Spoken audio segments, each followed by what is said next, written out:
Senator Fernandi.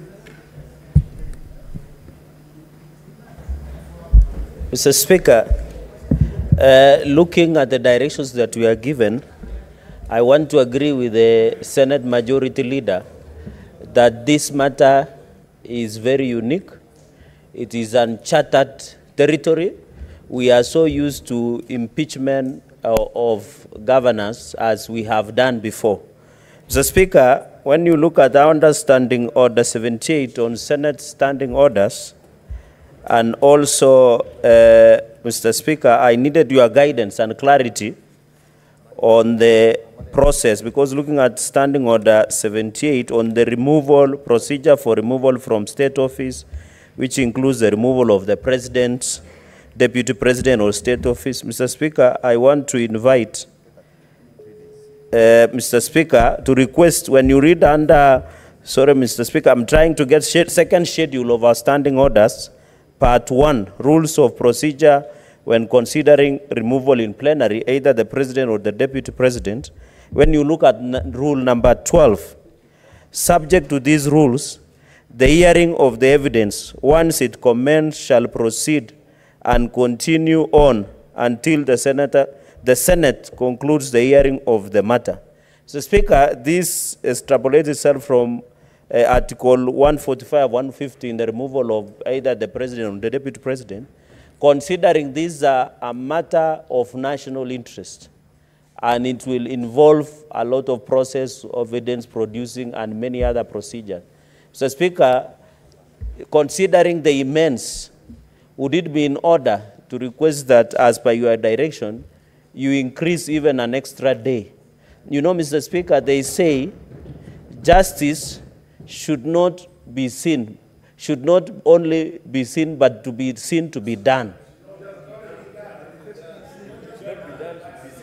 Oh, okay, Mr. Speaker. Order, Honorable Senator. Mr. Order. Speaker, I'm happy. Let the Senator Fernandi say it the way he understands it. Yes. Proceed. And Mr. Speaker, I am directly translating from my Kalenjin mind, so members will have to bear with. Mr. Speaker, justice should not only be done, but should be seen to be done, Mr. Speaker. You know, we went to group of schools, some of us.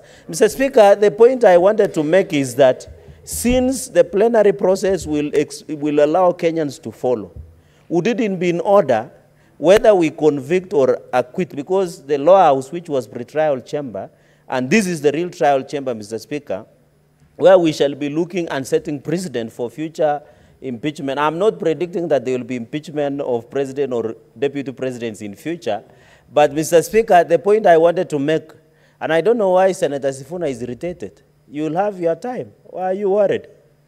Mr. Speaker, that is what I want to conclude by saying, Mr. Speaker, just add an extra day so that the accusers, which is the National Assembly, can have elaborate time to present their case, and also the Deputy President can have the time to present their case. So that, Mr. Speaker, when they move to another fora, they will have opportunity of having the opportunity of being given a chance and the principles of natural justice. I thank you, Mr. Speaker, and thank you for that indulgence, and I will properly be guided. Thank you.